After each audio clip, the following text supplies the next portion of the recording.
Hello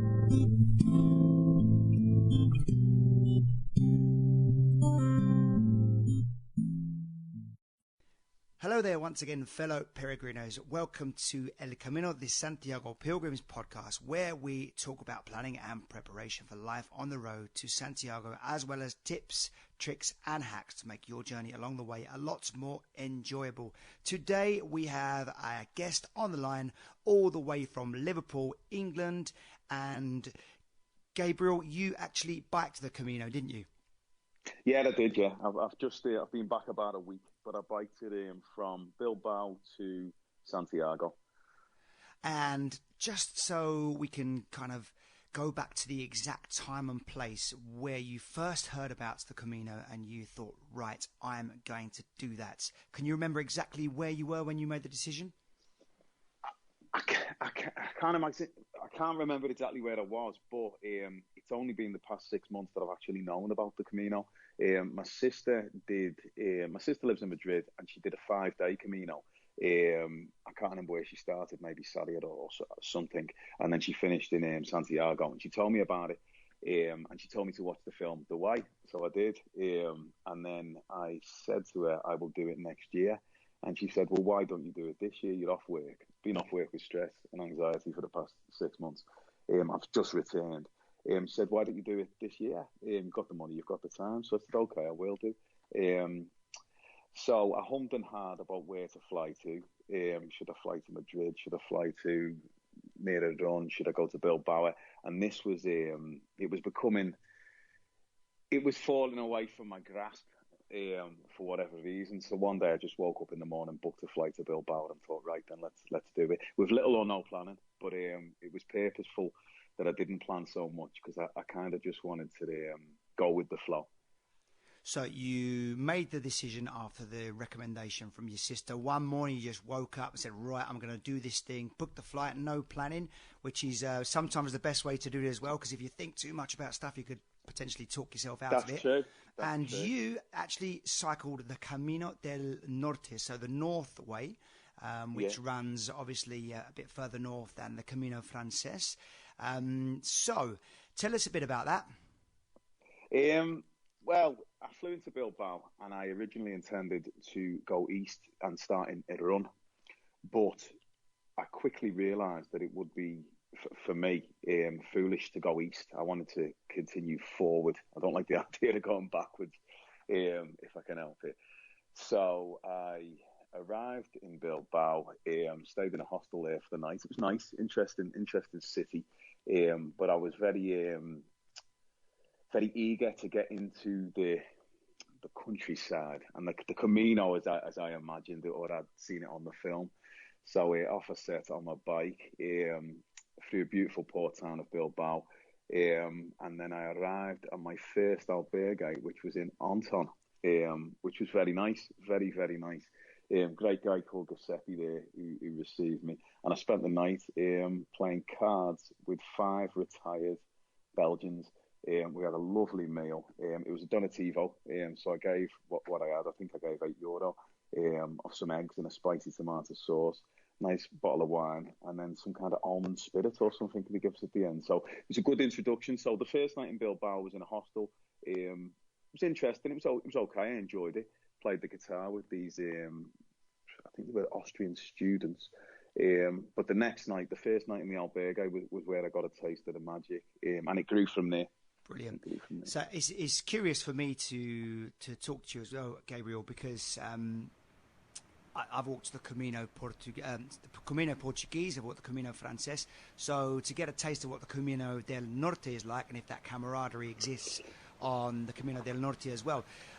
So that first night in the albergue, or probably the second night, wasn't it? You said once you got out into the countryside, sounded like a typical Camino night in an albergue. And did it go on like that?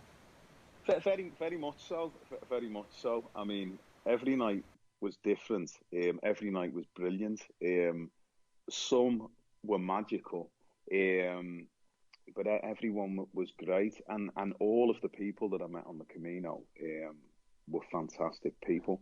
And I mean, I'm quite I'm quite a confident person anyway, and I love to meet new people. But I'd say for someone that isn't confident, just accept people as they are, and they'll generally be good. As I say, I haven't seen any aggression or any kind of confrontation anywhere on the Camino. Everyone just seems to go with the flow. There seems to be a magic on the trail that just it's infectious. Yeah, it really is. Yeah, I couldn't agree more. It's like for me, it was like I'd found some kind of golden age, some kind of dream world utopia where the biggest social problems were just snoring, and that was it in the Albergs, and that was it. That was like that would be what they debate in the Camino Parliament. Talking to the Albergs. Lots of people talk about some, having trouble getting to sleep, and those kind of things. Just comfort issues. Have you got any Alberg survival tips? Well, I haven't, and I just want to quickly say that, but I want to go back to my first night in Bilbao, which was interesting. Survival tips, obviously, are earplugs. I mean, I knew that from my sister. She wears them anyway in day-to-day life off the Camino, and so do I. Take a pair or a few pairs of the pink and yellow squashy earplugs. You can get them on Amazon. They're brilliant. And you'll get a good night's sleep. And guess what? People do snore. And if that's going to bother you, then don't go on the Camino. You're going to be staying in a dormitory, with 20, 30, 8 people, whatever it is. And some of them are going to snore, and some of them are going to bang in the night, and some of them are going to get up to go to the toilet. So if you can't cope with that, it's going to be difficult. But just to go back to the first night in Bilbao, so I've got there, it was pouring with rain. I've got my bike, I've got the saddlebag on it, and I've arrived in Bilbao, which was a little bit seedy. It was nice, but it felt a bit seedy. It felt a bit wild. So I couldn't find the hostel, so I'm going round and round. And there's a few lads standing outside bars, and I thought, they'll eye me bike up, what's going to happen here?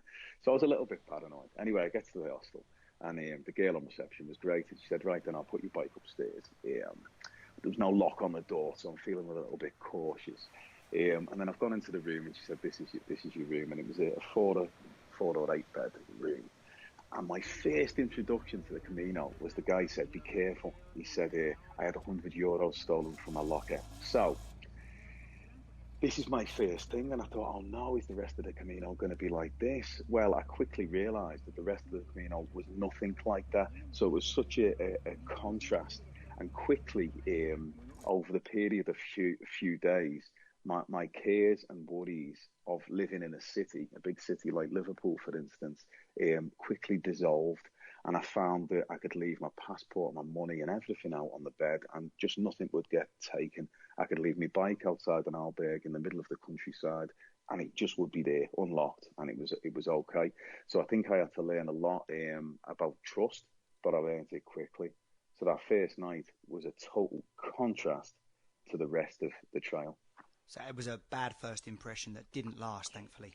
It didn't last at all. But it was interesting that it happened on my first night, and it didn't happen to me. But it was interesting that it happened on my first night to provide a contrast. Well, that's really interesting because the same thing happened to my wife and I walking the Portuguese Camino. And I mean, we really didn't like Lisbon. We didn't feel safe in Lisbon. Very similar experience. I'm surprised you felt that way about Bilbao, because I've been to Bilbao as well, and But I think when you are a pilgrim, especially when you got an expensive bike and your gear with you, you're probably a bit more protective. But Lisbon definitely gave my wife and I the same impression, and that didn't last the very next day. That just disappeared as well, because on the Portuguese Camino, the Portuguese people are so lovely. They're so helpful. Yeah. They speak amazing English.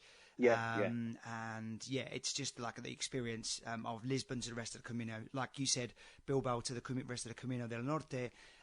It's just a massive contrast. So surviving in the albergs, you mentioned taking earplugs. It's interesting because I think it was Johanna in our episode 11, a lovely girl from Germany. She mentioned trying to sleep away from staircases where there's lots of noise, or sleeping away from doors, finding a quiet bottom bunk in the corner, something like that. So those are other alberg survival tips. But one thing on your kit list that you couldn't have done without, you wouldn't have been able to survive without? 100% for me. I can give you the list here of for people that walk. It's different on a bike, but for me, definitely earplugs, 100% essential. That's what it was. Yeah. So long as I had my earplugs, my passport, my money, and my bike, I think I could have done without much else. Yeah. But without earplugs, it would have been a major problem. And there was one night where I didn't put them in, and I had a troubled sleep. But just to go down this, I mean, for me, take a few pairs of really good quality socks, or even 2 pairs of really good quality woolen socks. They're so much better. They really are. An Italian guy, I got to an albergue and I was completely soaked through. I literally had nothing to wear. I put everything to wash. And he said, listen, take a pair of socks. He said, you can have them, which was nice. So I took a pair of his Dickies woolen socks they wear. And I've got them on now. They're my favourite socks. They're really good quality socks. Whereas I took about 12 pairs of socks, not all of them good quality. Pack light, 100%. Don't pack too much. I took far too much. I took about 12 t-shirts, 6 pairs of shorts. It's just not necessary. Take good quality, lightweight items made of fibres that dry very quickly. Like gym gear, I suppose. Yeah, like quick dry nylon, polyester, that kind of stuff. Definitely. Yeah. And take some of that. I think it's called kinesis tape. Is it the blue tape for your feet? Kinesis tape. I mean, I didn't need to use it, but I've seen other people using it, and I think it's just a little roll of tape. If you don't need it, you can give it to someone that does. And as for equipment, that for me would. That's essential. That's essential. So what I've just said. Dickies woolen socks, some kinesis tape, and of course, earplugs. Remember your earplugs. Yeah. 100%. Do you have obviously on a bike, and we as walkers really appreciate you thinking of us and giving those tips for us walkers. And I think it's interesting to talk to someone who has biked it to see what it's like, because I'm curious what it's like on a bike. I saw a few, I think they call them biciclinos, kind of whizzing past me and stuff. Yeah. And, most of the time they're always very jovial, very amiable, likable. They say buen camino as they pass. I don't remember ever having a problem with someone kind of going too fast or putting me in any danger. But if you are a walker, what would you say? What would you say to a walker just to say if you can hear a bike coming? Because sometimes I found myself like trying to get out of their way, but I would end up getting in their way. So what would we have to do if we hear a bike coming? Might be stating the obvious, but you take the right side of the road, the left side of the road. You're going to ring a bell. You're going to talk. What should we do? I've read that some walkers are opposed to cyclists. So I suppose for the cyclist first of all, just show respect. And if you're coming against a group of walkers, don't go too fast, or give them a wide berth. I mean, the Camino generally is wide enough that you can give someone a wide berth. Although I don't have a bell, my brakes were squeaking because of overuse, I suppose. I mean, my bike took a battering, so they could always hear me coming. And I'd always slow down because I'd always say buen camino at the very least, or I'd have a conversation. I'd make a connection usually. So for walkers, I suppose just keep doing what you're doing. For cyclists, just be careful, I mean, I was careful anyway for the simple fact that if I was going downhill, I wouldn't want to go too fast, because if I did sustain an injury, it would certainly be the end of my Camino, and I certainly wouldn't want to crash into a walker, and cause them to have to stop walking. So yeah, just take it easy and be very aware of what's coming up in front of you. Yeah, so if you are a cyclist, on Gabriel's recommendation, just slow down so you can get the chance to say buen camino, connect with the people that you're passing. And for the walkers, just kind of step aside, make as much space as possible, I guess, and we can all share the trail with harmony. Yeah, I suppose that in closing to that question, the Camino is for walkers. So as a cyclist, be aware of that. Of course, you shouldn't go racing down some kind of hill and crash into someone, and go slow and absorb nature, not just absorb connections with people, but enjoy what's there. You don't need to do 100k a day. Some days I did 20, some days I did 85. Some days it just depends. Just go with the flow and go with what feels right. And it's interesting that I wondered if a cyclist would be able to connect with and tap into and feel and carry it home with them, that Camino magic. From the post that you put in one of the Camino Facebook groups, it seems that you really did. Oh, I did 100%, and what's very interesting, and it's different from if you walk. I know because I've spoken to a number of walkers and a number of groups.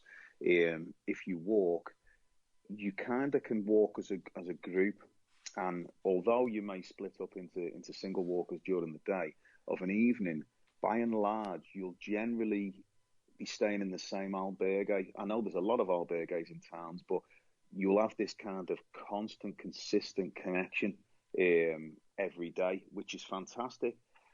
When I was on the bike, I would kind of drift from group to group because obviously most days I'd be covering a lot more miles. So we'd wake up in the morning in an albergue. I'd have spent a really nice evening with the guys.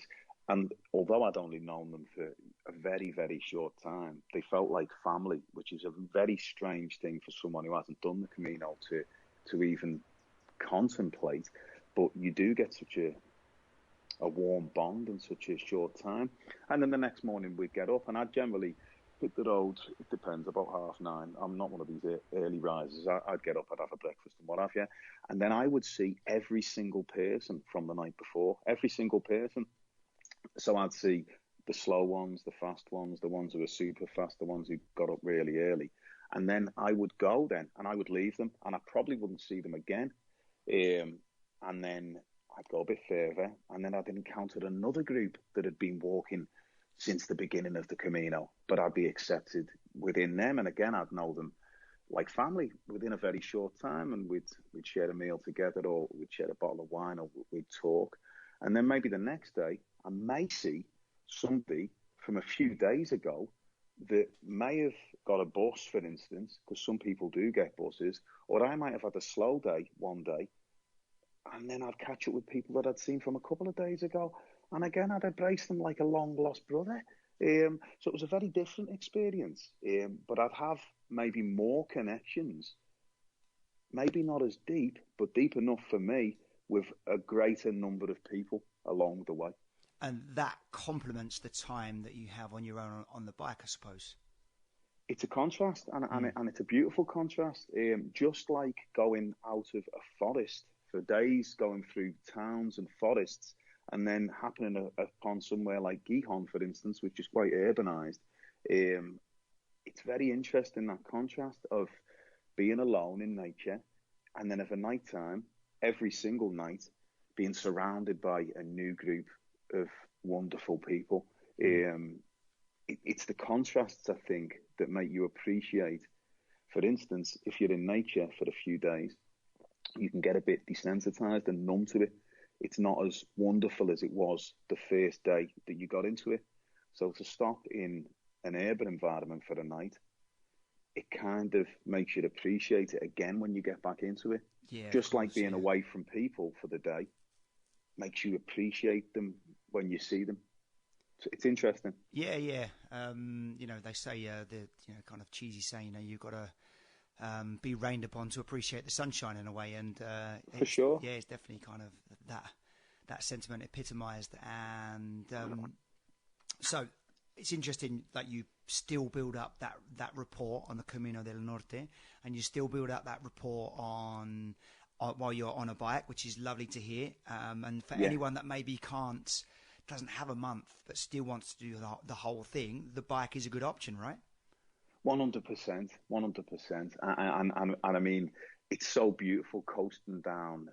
For instance, a lot of the Norte, not a lot of it, but there's a fair bit that's on tarmac, and you're following the Camino, but you're coasting down at 40 kilometers an hour down a really smooth hill, surrounded by countryside, and then you emerge into a coastal path, which is a little bit tricky, but it's doable. And then you've got beautiful crashing waves. It's beautiful. It really is. I mean, it's beautiful on foot, but it's just as beautiful on a bike for sure. It really is. And I like to spend time on my own. I really do. And it's nice to be completely alone. For some days, I was almost completely alone during the day, going through a forest on a bike. You get a lot of time to think, and then of an evening, you can you can unpack that and share your experience, because everyone's experience is different, despite the fact that they're walking on the same road. It's completely different. Maybe that's why people grow closer a lot quicker on the Camino as well, because you're all in the same boat. Oh, you are. And I mean, the interesting thing is you're all going to Santiago, and that, or Finisterre or Muxia, but you're all going to Santiago, regardless of what your reasons are or where you started. You're all going to finish in Santiago, and that in itself is beautiful. So you've all got a very much a shared goal. Share the same goal, yeah. So on the bike, you got all your gear stored in panniers on the side of your wheels, correct? Yeah. Okay. Yeah. And was the one thing that you took with you that you never used, and you'd say to your fellow peregrinos that are going to walk the Camino or bike it, don't take that, you won't need it? Oh, there were so many things I took. So many things, but mostly clothing items. But there were so many things. I mean, I always used my lock until I had to have it sawn off, because I locked it to something and lost the key. I always used my bike pump. Initially, I didn't take a puncture kit because I forgot to take it, and for the first 10 days, I got no punctures, and then I got 3, and then the next day I got 2 from thorns. So for cyclists, be very conscious of blackberry thorns. Every single one of my punctures was from them. But as for something I didn't need, there were so many things. Again, it goes back to traveling life. Just travel as if you were going on a beach holiday in Spain. You know, just a couple of pairs of shorts, a couple of t-shirts. So you need a warm, long. I mean, it depends obviously what time of year you go. You need a waterproof jacket and some waterproof trousers. But travel light, really. Look at what you're taking and then divide it by, take a quarter of what you're thinking of taking. Yeah, I mean, for walkers, the guideline is 10% of your body weight to have, on your back, kind of thing. I had about 24 kg, which is ridiculous. Yeah, that's a lot, difficult. Man. It was. I haven't weighed it. But the reason I think it's 24k, when I was carrying it through the airport, or when I was actually carrying the bag off the bike, wherever, it felt like a 24k weight. So I think that's around about what it was. I mean, it's really interesting to hear the different approaches that everybody has, because I think one of our podcast guests, episode 12, I think it was, Alistair Wilson from Scotland, he was saying how he prepared so much that he actually had a suitcase of extras taxied between the towns and cities and villages that he was staying every day, just for, as a contingency. And it's quite interesting to see the different approach of you, Gabriel. You're just like, right, I'm going to go and do this. I'm going to throw everything I think I might need into a bag. And, sometimes that approach is refreshing as well, for a first-time pilgrim, because obviously if you were to do it again, you would probably do things different. And 100%. You're wiser now that you've done it. But yeah, it's interesting to hear the two different approaches. The one thing you took that you never used, basically you couldn't boil it down to one thing because you took lots of stuff. And you kind of did you manage to discard it along the way? Send it home, give it out to people? Well, I had a nice pair of Reebok Classic, a nice pair of Reebok trainers that I liked. Work out, they were my most comfortable trainers. Yeah. And one day, because my North Face track shoes were sodden, I had to wear them during the day, and they got completely saturated. So I had to leave them. Which was sad, but again, I think it teaches you about letting things go. So it is quite symbolic of why people do the Camino. There are things that you do need to let go in life that you don't need. For me, it was a pair of Reebok trainers. So yeah, I let them go. And the interesting thing about once I got rid of them, it was far easier to then pack up my stuff into my bag because there was so much more room. So it made things easier. So, but I've heard of people on foot, completely discarding a hell of a lot of stuff. So again, it comes back to what do you actually need? And if you do lose something or you need something, you're going to come into a big enough town at some point that you can buy it, or there'll be someone who can give it to you. People are very generous. Yeah, people do discard stuff along the way and leave stuff at albergs, stuff they think they're not going to need, and you encounter stuff that, oh, okay, I've seen people leave pairs of boots behind and stuff like that. So, but it's interesting you say about, you do end up shedding some weight, and you end up shedding kind of one of your skins as well, and it brings 100%. and it brings me back to an anonymous saying, I don't know who said this or where this came from, but the definition of happiness is removing negatives from your life. You remove some weight from your back and you gain so much from that. And sometimes on the Camino you have realizations, insights while you're walking, while you're cycling. Was there something, I just kind of want to touch on something you mentioned at the start of this chat, that you said you'd been under a period of stress with anxiety. 100%. Did the Camino help you in any way with that? It did, but what's interesting about it, I'd been off work for almost 6 months at that point, so I'd already had a time to reflect on what was important in life, and I'd begun to change. For instance, I'm into I meditate every morning now, and there's a number of other things that I'm into. I have become quite reflective. So I had been undergoing a period of change anyway, and then this came along just at the right time, and it helped me. It helped confirm to me that the changes I'd been making had been right, and the people that I met along the way, a lot of them had quit their jobs, or they were thinking of quitting their jobs, or they were undergoing a period of change. I'd say 90% of the people that I met on the way were in a similar boat. So the conversations we would have at night over a few glasses of wine, we were all on the same wavelength, which was really refreshing. But one thing I did learn, and it will stick with me, is that in reality, away from the trappings of materialism and Western culture, all we really need is food, shelter, and a sense of community. And that is very, very true. And I think if you have those three things, you can find happiness. And that sense of community, you have it in abundance on the Camino. 100%. Really nice food. A simple... Going back to how you feel on the Camino, and it doesn't take long. All you really think about is what you're going to eat, where you're going to sleep, and where's your next destination going to be. Yeah, I mean, I cannot agree more. I mean, when I walked my first Camino, I had like 3 words in my head, and that was food, water, and friends. That's all I want. That's all. Food, water, and friends. That's all I need. Food, water, and friends. In shelter, of course. I mean, there was the odd night where I'd like bunk down rough just because I was trying to make an adventure out of it. But I mean, the food, water, shelter, community. I mean, you just said that, and it's excuse me, it's put like tingles on my arms. Like it's like, yeah, that is exactly what it's all about. And because you are going back to basics, and I've said it before on this podcast, it is like when you reboot your computer to factory settings, all of a sudden your computer works like it's brand new again. And it's what the Camino does for you. It actually restores your factory settings, which are to just walk, or cycle, or do some kind of movement. We are born to move. Yeah. Our bodies are born to move.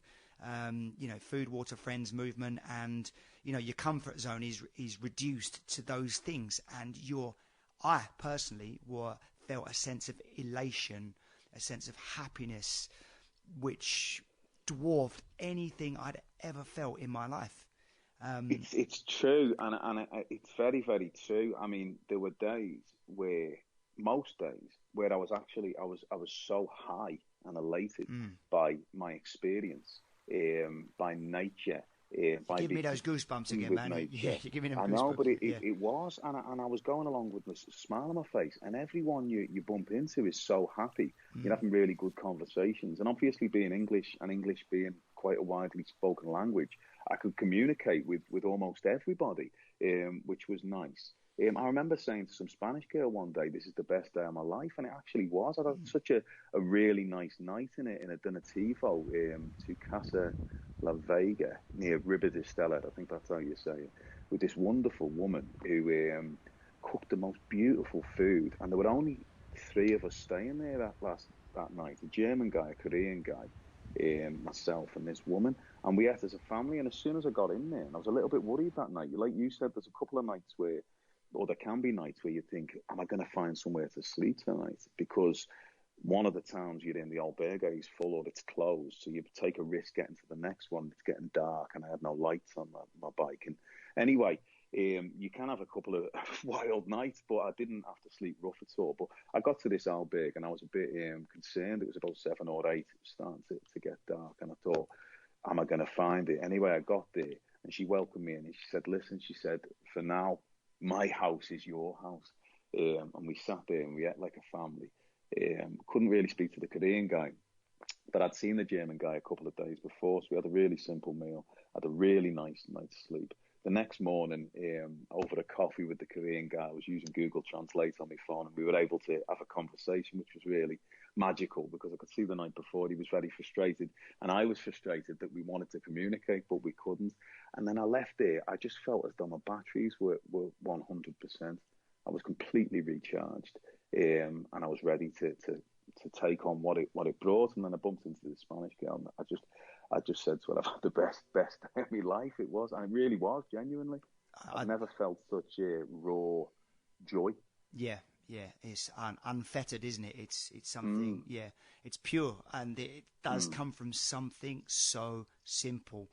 And it is just a bit of movement, be it the great outdoors, fresh air, and obviously the sense of adventure, I think, does help facilitate that feeling of happiness. And happiness is just a feeling, it's fleeting. We can't always expect to be happy, but we can, bloody well try. And the Camino, but you can choose to be happy, and you are the guardian of your own mind, and you can make a choice to be happy or not happy.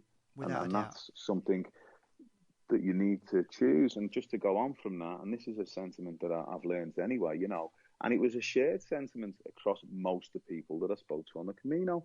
Don't worry about the past. Don't worry about the future. Don't regret the past. Just worry about, or just concentrate on what's happening right now. Enjoy what is all around you right now, and then you'll be okay. And I'm guessing the meditation that you had started practicing before you went on the Camino would have helped you do that. And it sounds like the Camino for you helped you to confirm everything, all the changes that you'd made, like you said, were the correct ones, because you met kindred spirits on the Camino who definitely mirrored what you were thinking, what you were going through, and where you wanted to go afterwards. What path your life is going to take after the Camino, which for many is the hardest thing. I mean, I'm curious about how you, let's say, incorporated those insights from the Camino about, just wanting food, water, and food, shelter, and community, and how you incorporate that into everyday life as a civilian, because I found that really hard. Well, what I did find out, and what was interesting is I kind of thought Santiago, and it does all lead in, and I will get to the point. Yeah, I kind of felt that Santiago was going to be an anticlimax and a bit of a disappointment for the fact that I'd had such a wonderful time on the journey, that I just couldn't see how it could live up to that. However, when I got to Santiago, it was overwhelming. It was fantastic, and I did shed a tear next to where the photograph is on Facebook, by the colourful Santiago sign. And then I had to leave, and I remember this American guy from New York. He said to me, I said, it's quite sad that the journey's ended. And at that point, I started to well up. And he said, the journey's just begun, kind of thing. Anyway, I shook his hand, and I cycled off, and managed to compose myself. And then when I got into the square, I just broke down. It was just overwhelming. I mean, for anyone that hasn't been to that square in Santiago, it's giant. You just feel completely overcome by the energy, but the physical structure of the cathedral, it's massive, and it's overbearing.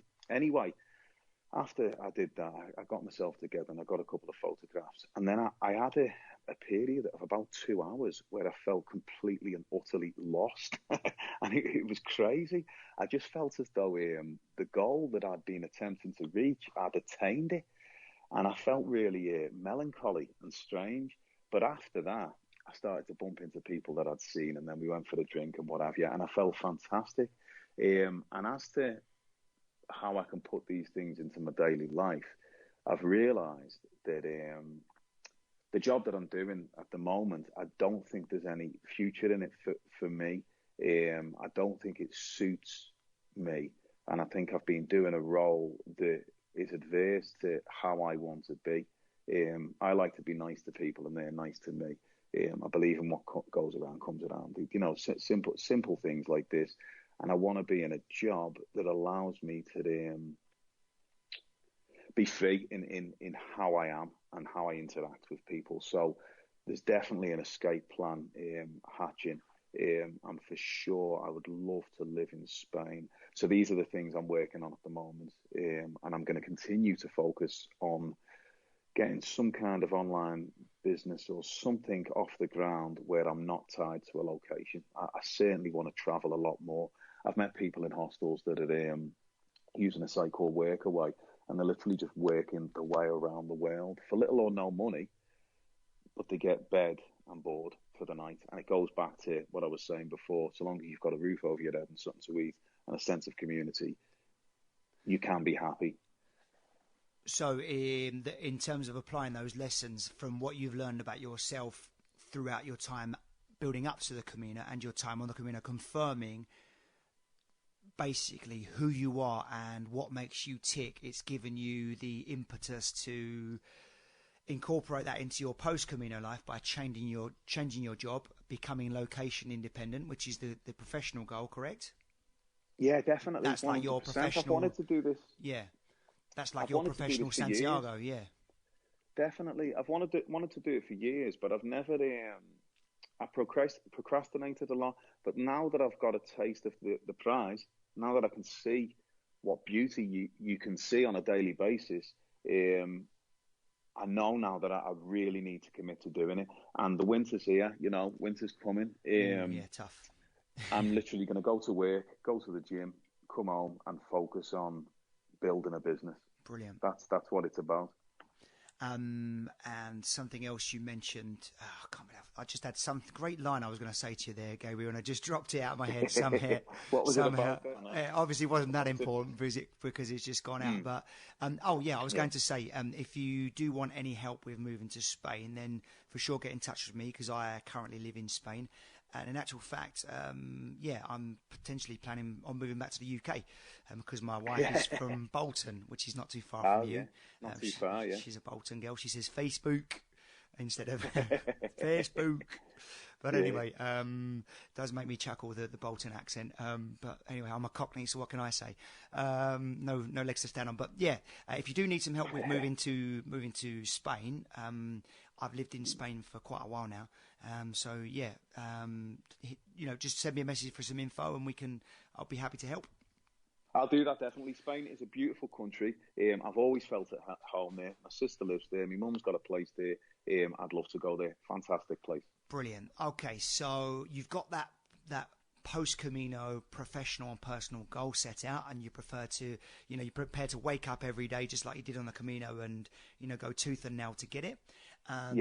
So let's talk about a few of your favourites, a few quick fire questions now. Your favourite town or city on the Camino del Norte, and why?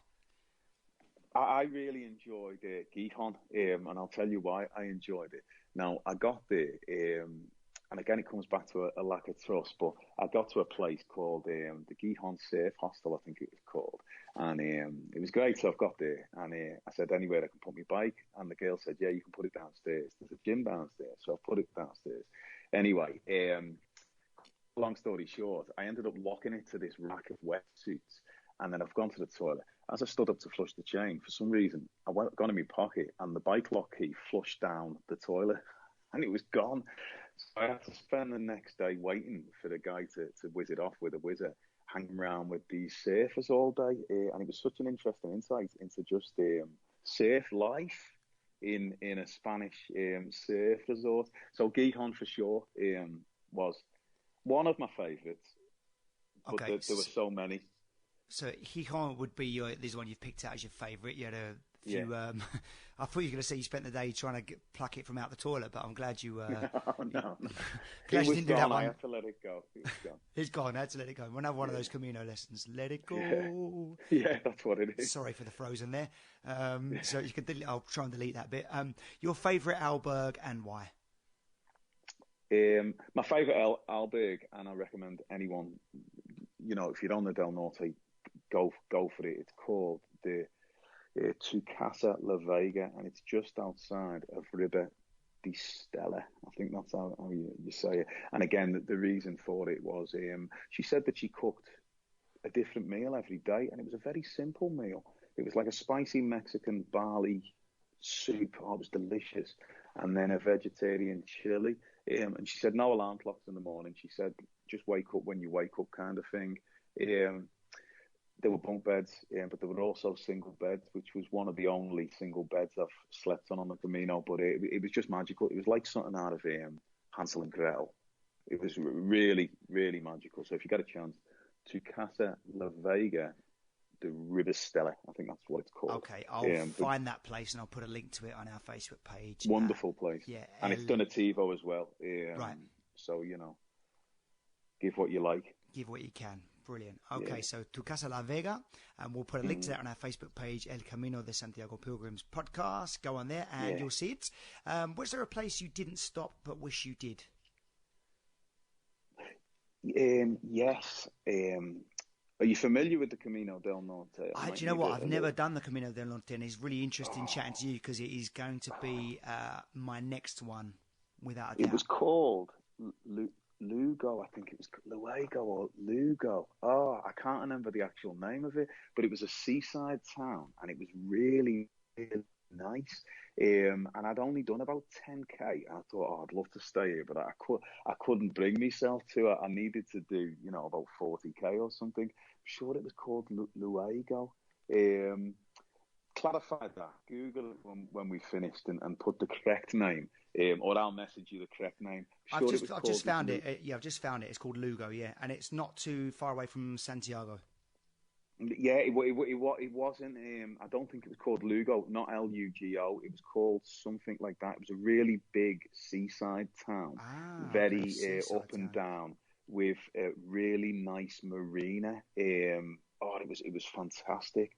Really nice place. If I had a chance to get my book out, I could tell you. Let's carry on, and I'm going to grab my book. Thank you very much. Appreciate that. And on the subject of books, the Camino del Norte book, the one with the seashell on the front with the blue cover, it's fantastic. Is the author really John Briley? Matthew Harms. Okay, Matthew Harms. Dinterman and David Landis. Really nice book. But yeah, carry on, and I'll find it. Yeah, no worries. I mean, if you can't dig it out, no, it's not a problem. But if you can, those that are walking the Camino del Norte will appreciate it. Definitely. So I think we've already covered talking about some lessons, got from the road. But if you were to do something differently, if you were to walk or bike the Camino again, what would it be? Just to go back to that, sorry, Luarca, it's called Luarca, Luarca, fantastic place. Spend the night there. Luarca, Luarca. That's it, yeah. Okay, if I was to do something different, I'd do it on foot, and that's not to say I don't want to do it on bike. I'm going to do the Primitivo as soon as I get a chance, because it can be done quite easily, I've heard, in 2 weeks, if you're, fairly physically fit, which I am. So yeah, if I was going to do something different, I would do it on foot, just to get that extra connection that we were talking about earlier on. Yeah, okay, brilliant. And what about a Spanish food or dish that you wished you could take home with you? There were so many. Like I'm really into food. You got to choose one. You have to choose one. I will. I was in a place called Verano de Santos, I think it was called, and there was a little pub over the road. And I went in there, and it was just kind of like a beef stew, very simple, slow cooked beef with potatoes and gravy, and it was absolutely delicious. Really nice. So it was just a simple beef stew. So look out for the Spanish beef stew. You can take the boy out of Liverpool, but not the Liverpool out of the boy. It was fantastic. That's what it is. Yeah. Yeah, I mean, for me, I mean that, you know, in the morning, the tortilla española, you know, you know, the big wedge of tortilla that you get in the morning with your Isn't it café con great? leche. Yeah, it's amazing. It's amazing. But they put it on your plate, and you think, wow, it's a little bit unusual. But once you eat it, and it's slightly warm in the middle, very subtle, oniony flavour, delicious. Yeah. And it's like silky as well, you know, they make it, it's not like chunky kind of crunchy potato, it's silky, it's so nice, love it. Obviously the café con leche in the morning is always a lovely way to wake up. And tomato toast. Oh, yeah. Okay, Lovely. that's a good one. I said you had to choose one, we've ended up saying 5. I know. Just going on about it. It's, yeah, I mean, I used to live in Barcelona, and I think it's just pan con tomate. Is what it is, but it's like, it doesn't sound too exciting, but it is, believe me, because what they do is they get the bread. And it's just simple. And going back to pan, the bread that they have in Spain is unreal. Yeah. It's unreal. Yeah. It's, again, really nice. It's a bit silky as well, you know. You sometimes get that doorstep bread in England. It's like you nearly break your teeth biting into it. But yeah, that pan con tomate, they just rub the tomato over it, then they put some extra virgin olive oil on it, and then some sea salt, and it is amazing. You dip that in some oil. Yeah, you're having the time of your life. Simple things, eh? There, don't they? They know how to live out there. Most important word to know in Spanish. Well, 2 words. Buen camino. Buen camino. Couldn't agree more. Yeah, it's the easiest way to connect and the best icebreaker. For you, what was the hardest part of the Camino? There were a couple of days where it really rained hard, and there were only a couple. And I was on my bike coming through a town called Monteladeo, I think it was called, and they had a fiesta on, and I was completely saturated. My bike was completely muddy. There were all these people getting out of cars for the fiesta, well dressed, felt good. And I've said this to a few people, but at that point, I felt like an actual pilgrim. And I know we all are pilgrims anyway, but I really had, I think, a connection to what they must have felt like. I felt dirty. I felt out of place. I wanted to stop for a coffee, but I felt so out of place. I had to move on to the next town. It was difficult. And then I've gone past a bus stop, and there was this guy there. He just looked completely broken, a pilgrim. So I've gone in and I was chatting to him. His name is Lorenzo from Italy, and we had a very short conversation. And I said, anyway, I'm going to crack on. I said, come to this hostel in Aberdeen. He said, okay. He said, I'll probably see you later. So I've turned around, and then I'm pushing my bike up this massive ascent. And if you look at the ascent into Aberdeen, I think it was the highest ascent on the whole Norte. We were just going up and up and up and up, and I was pushing it. And then he appeared next to me. We were talking for about 40 minutes, which for me was the longest conversation I've had during the daytime on the Camino. And it was really, really, really difficult. Anyway, got to the top of the hill after about 40 minutes. And I've left him downhill, got to Aberdeen. I was completely and utterly soaked through to my skin. I mean, I've got a waterproof jacket, but it had gone past that point. I was saturated. The guy from the albergue, and again, there's one in Aberdeen. I think there's only one in Aberdeen. Stay there if you can. Really nice, bright, fresh, clean. He said, come in. He said, let me take care of your bike. He said, don't worry about reception. He said, you just go and shower yourself, get yourself ready, come back in an hour. He said, whenever you're ready, just get yourself together. And again, just that little act of kindness made me feel human again. There's a couple of people there. And then as the night went on, the Italian guy turned up and he cooked us a really nice, he said his mum's special pasta recipe. I made a nice baguette, and we all shared a really nice evening together. And out of them, it was one of the most special evenings. I think because we were all completely broken, and then over the course of the night, we began to feel human again and shared a good evening.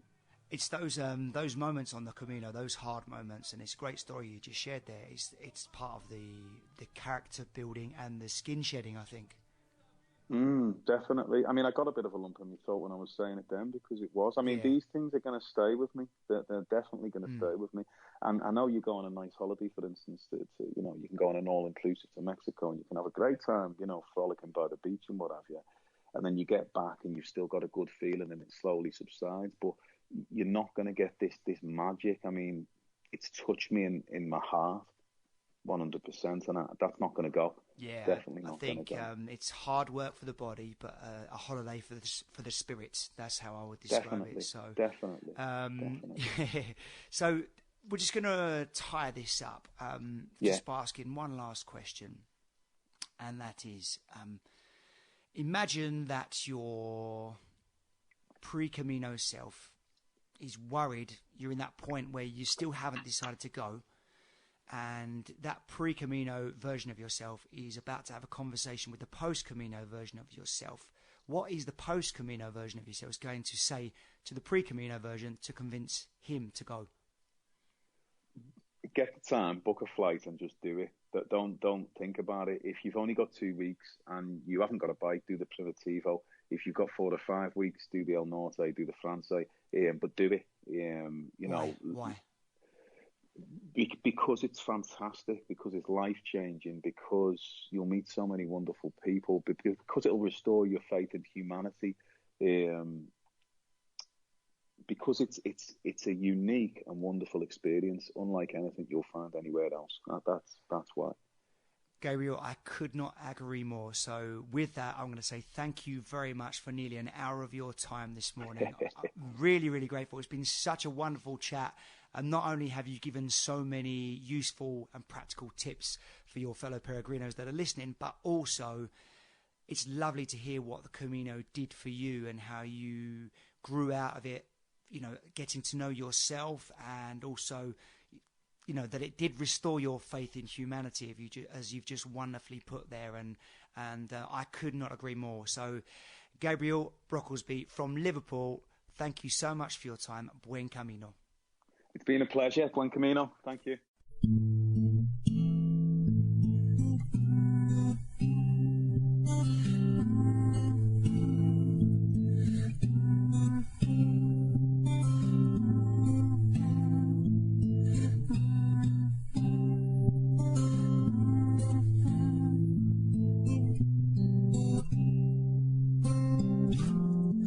Wandering wanderer, life adventurer, said he's a secret philosopher. He's a wandering wanderer.